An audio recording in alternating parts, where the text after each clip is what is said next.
Mike. Okay.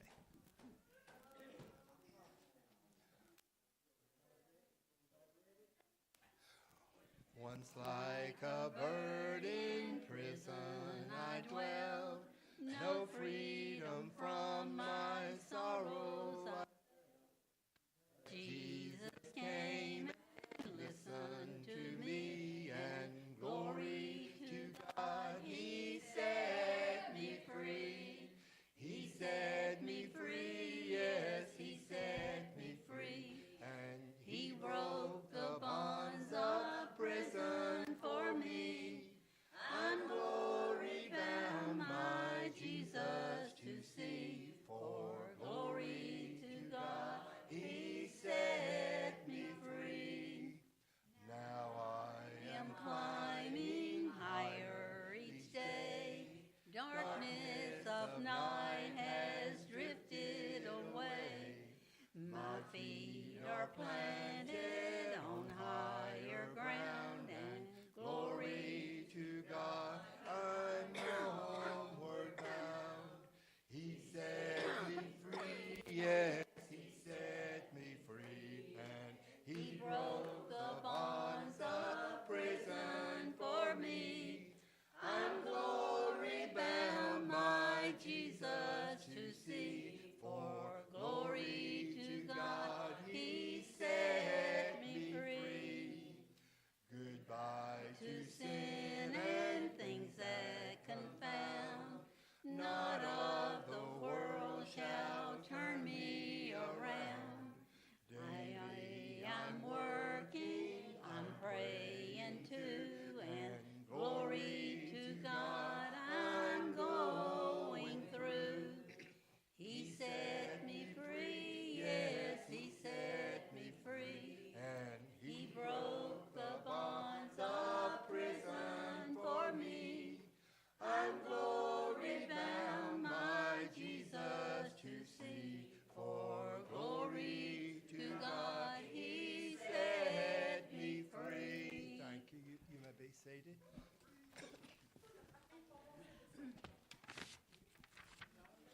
I got it. Ready?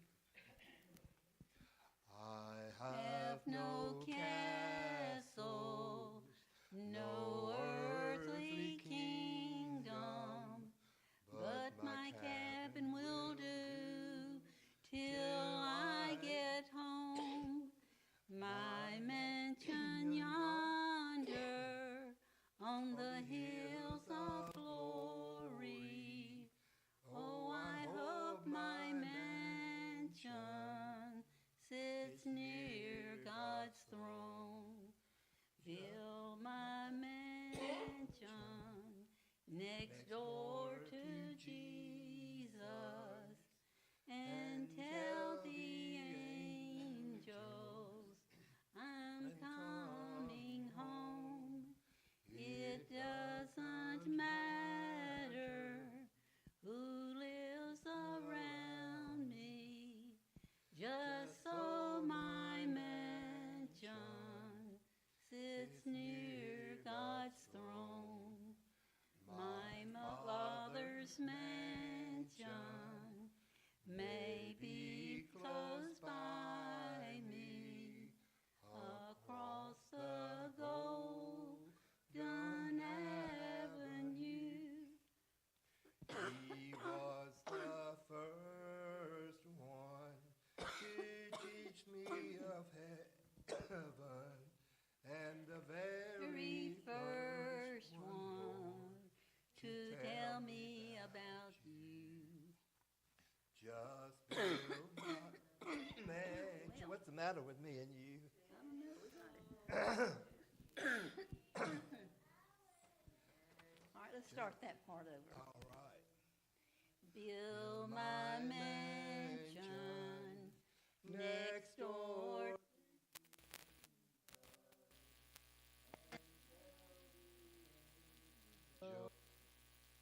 I'm coming home. It doesn't matter who lives around me,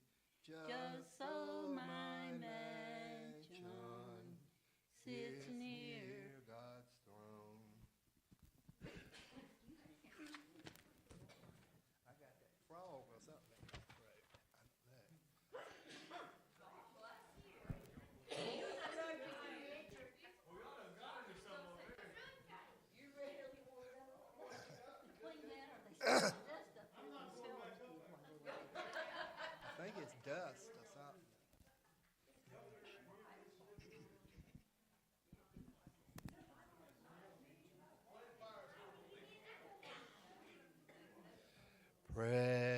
Precious memories, unseen angels, sent from somewhere to my soul.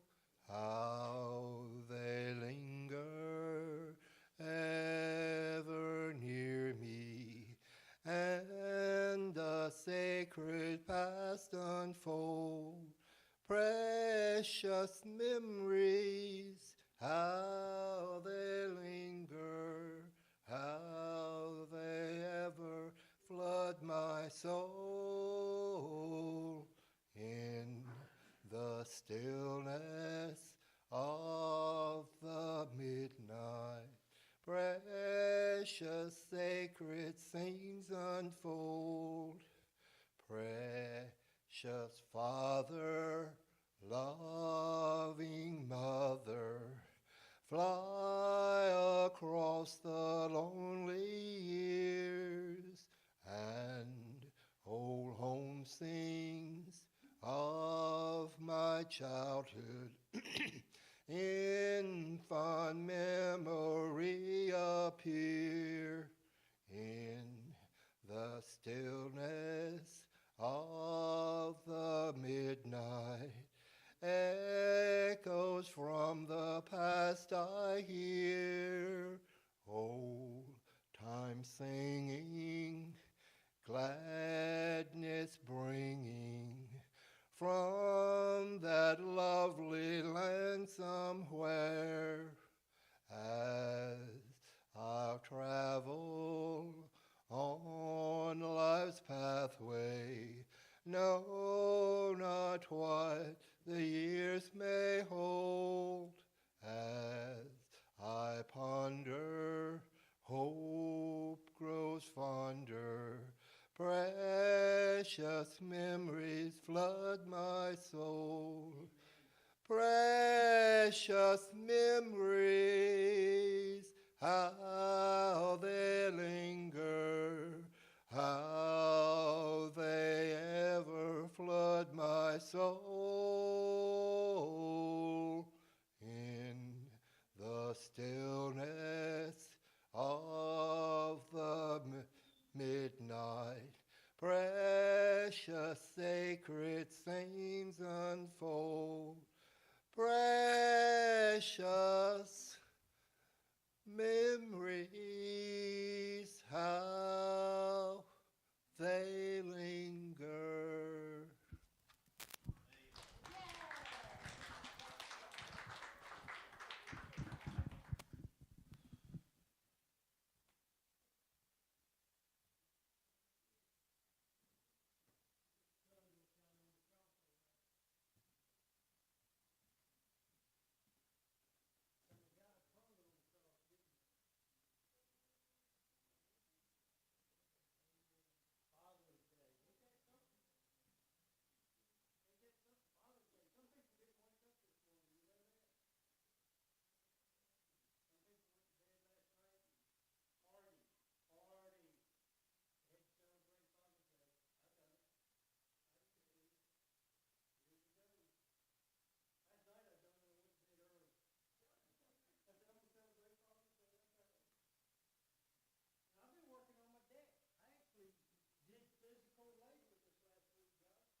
ma'am.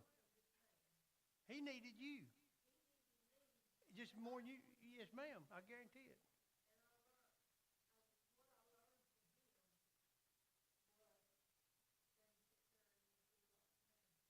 Amen.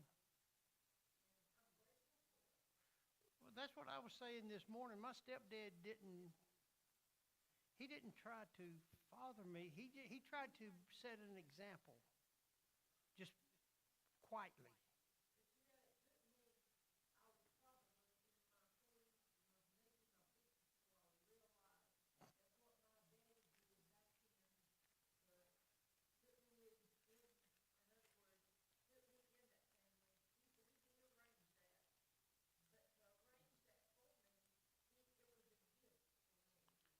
Amen.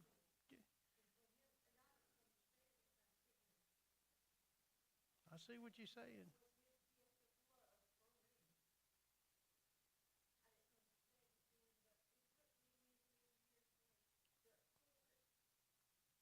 That's what I call growing up. That's what I call growing up. Maturing. You know, maturing has a lot to do with what we experienced with our life. Anybody else this morning? You want? Yes, sir.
Mm-mm.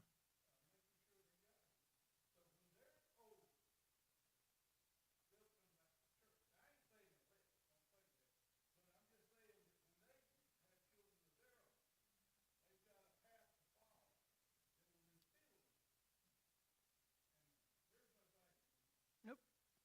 When he turns and sees them faces. Well, yeah, exactly. And thank God for him and what he's allowed us to be part of. That's the reason I brought up what I did this morning. We're going to do something to, and I just had another thought about the bus. We have a starting point over there, but how many houses do we pass that there may be an elderly person that would love to come? We can stop at every house on the way and say, I know right down here on Steel Street, we could get 6 people every Wednesday and Sunday. They're elderly. They live in those apartments, but I've been waiting to. I know 2 that's ready to come now. But you know what? You're dealing with people that have to have help getting to the bus and getting on and off. So it's a commitment. But you got to have a commitment to drive too. You've got to have that drawing for it. Anybody else this one morning want to speak about their dad?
Right on time.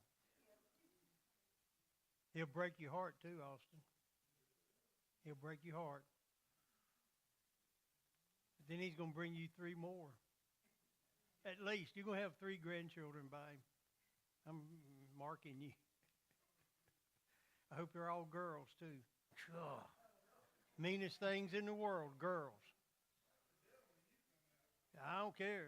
Girls are mean. Girls are mean.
Thank you for trusting me. She saw something in me that I didn't, so I promise you, if it hadn't been for her, I wouldn't be standing here today. Yep. Y'all want to hear a little story? We'd been in Pakistan and got back into the Indian Ocean and was coming through the Strait of Hormuz, as a matter of fact. And I had a little Bible, little New Testament. Johnny Flood gave it to me before I left. I opened it up and I laid there and I thought, I can't read this. Why can't I read this book? It's just a book. And I saw something that night, and I saw her. And I saw what God wanted me to do. And when we got back to Norfolk, first thing I went to Walmart, and I walked in there. All I had was jeans and a few T-shirts and Navy gear. You didn't have to have many civilian clothes because you didn't get to wear them that much. I went to Walmart, and I looked, and there was this outfit on the wall. I said, I want an outfit just like that. Girl got it together. It was a sweater vest, nice shirt, a tie, and slacks with a belt. Got some shoes to go with it. Even wore socks. Went to church, heard her mama sing Lighthouse. That was it. Got saved.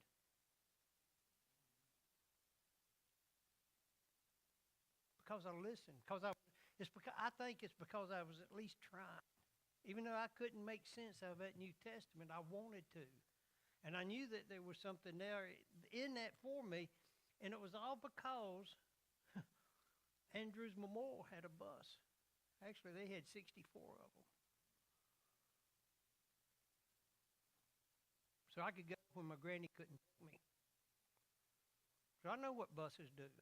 Just like he was saying, they got that word in them. That boy hears everything I'm saying. He hears everything. Does he understand everything? No, but it's in his hearing. Your mind never forgets. You might forget, but your mind is still there. Anybody else today?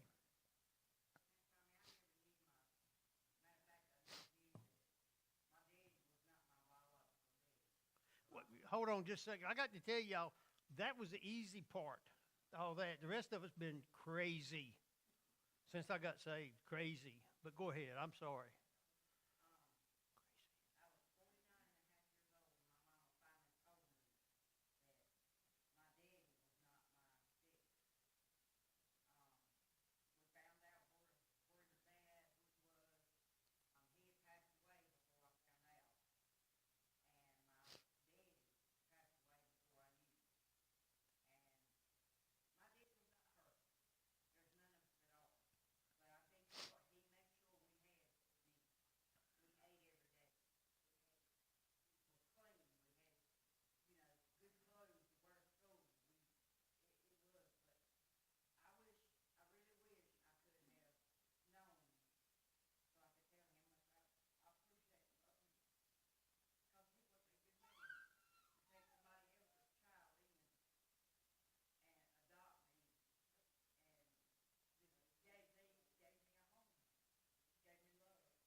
Anybody else?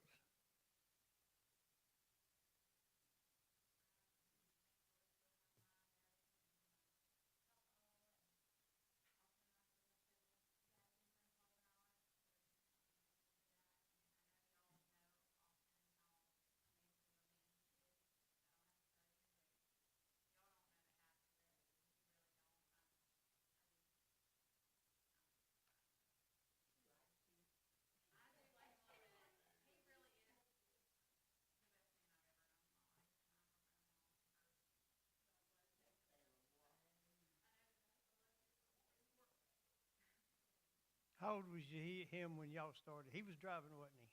Austin, you was driving. You just turned 16. 17. How old are you now?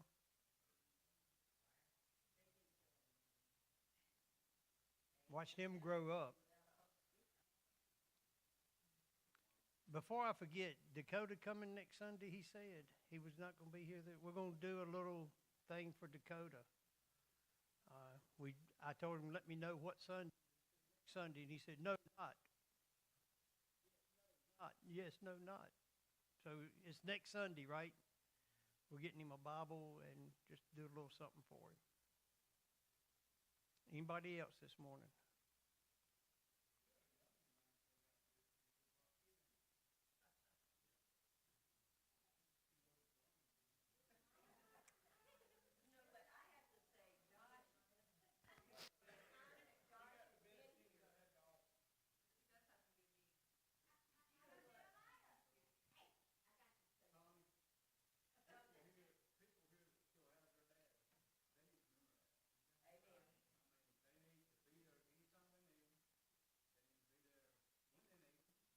Before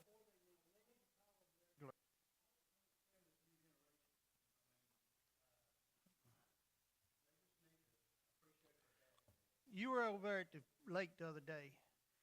I could sit literally. I could sit and tell which one of those children had a dad in their life, couldn't you? You can tell those children. They're the fifth graders, wasn't he? Okay, you put on there sixth grade. You said anyway, fifth grade. But I could look at the ones that didn't, and that's the one I picked on. I mean, I didn't pick on. Yeah, I did too. But that's the one I wanted. Yes, and I mean, you literally they'll have them hugging you.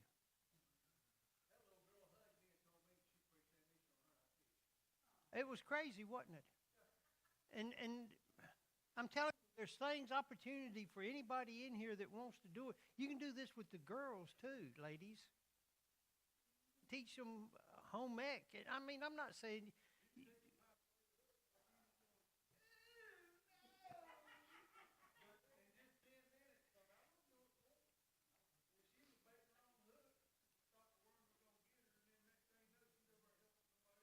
Hmm. It's just, it's amazing to sit there and watch. I wish we could do it every week.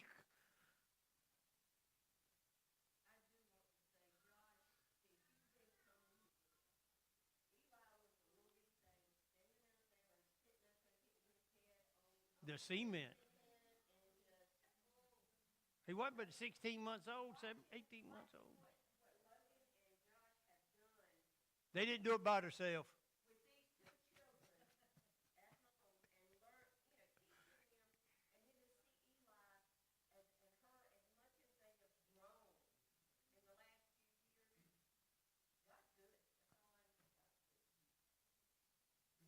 I got to throw JT in there too.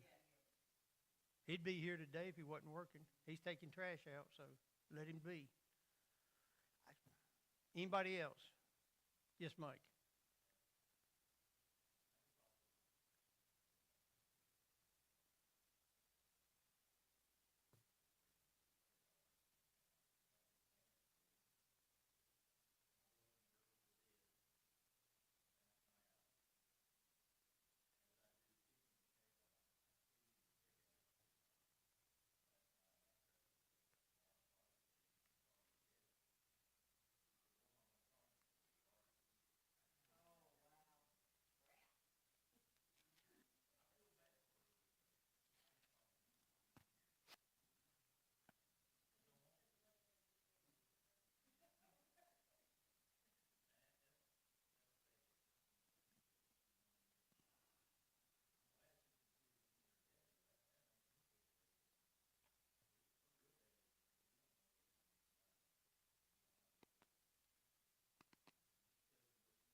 Ephesians 6:1-3.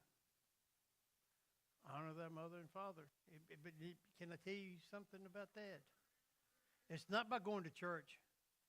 You're not honoring your mom and dad by going to church. Because if you're not living your life right, if you're not living your life out there like you should be in church, we do it in church. It's no problem here, is it? Unless you're Eli.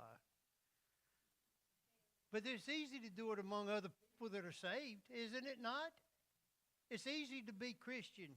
It's hard when we get out there in that world, and that's when the reward comes, is when we honor God and our father and mother here on this earth by living a Christian life in front of this dying world. Yes, Miss Jean, you was... No, you don't have to love nobody to...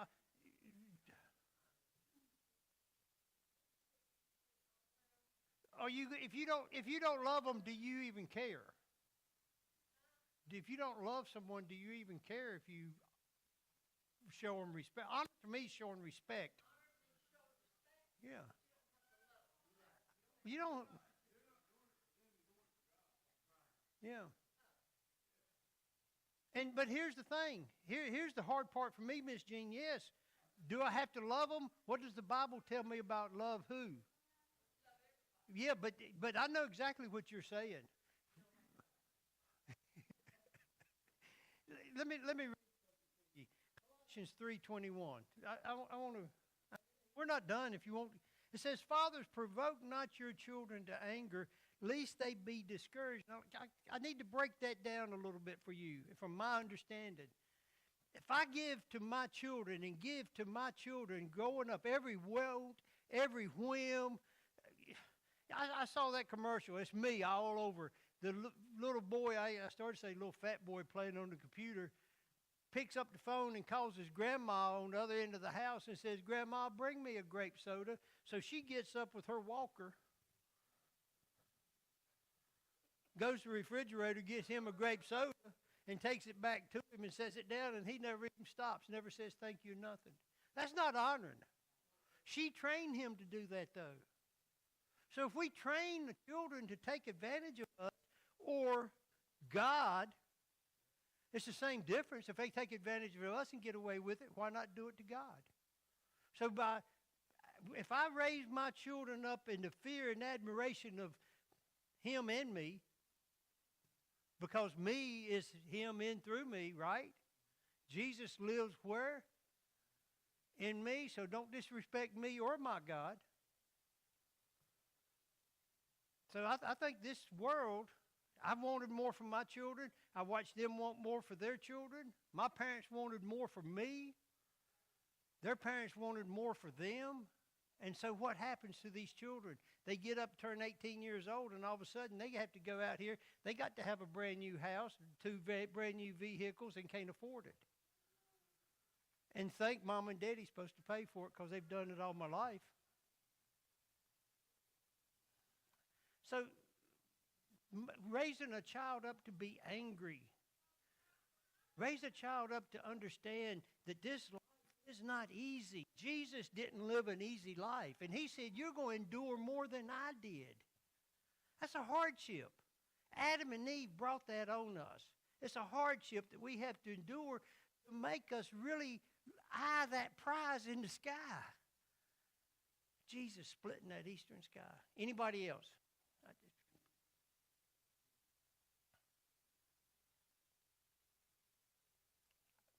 All hearts clear. Anybody got anything you want to add? Yes, sir.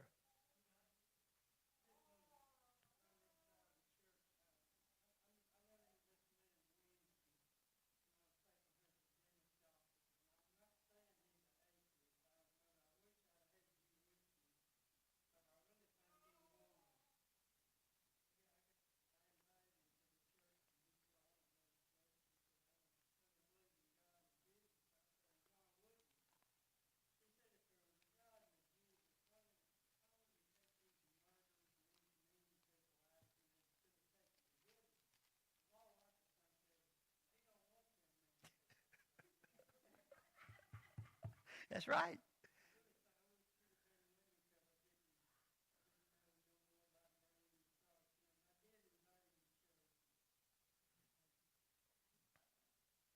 Proverbs 23:22. Where we mess up. It says, hearken unto your father. Listen. But if the father's not present to speak, and hearken's not just, listen, if God was to bark the order to you, hearken unto me, you're going to look, you're going what? And that's what we should be anticipating to hear from our Father. But the daddies on this earth cannot be called Father because they're not willing. You going to give me Josh to save the world and give up Eli and everything else, Kyle? Are you going to give me Kyle to save the world? No. You're not going to give me Creed to go out here and save the... No. Our Father did. He gave up His Son. Wait a minute. What did He give it up for? A lost and dying world. This world had no... You take that word dying. It's continuous. It's lost. It's no hope for it. Lost. Can't be found. There was nobody else that could go and take a magnifying glass and find where it needed to be. God knew where to do Jesus. He knew where to send His Son. His Son knew to follow His Father because He honored His Father. Let's stand this morning as we're dismissed.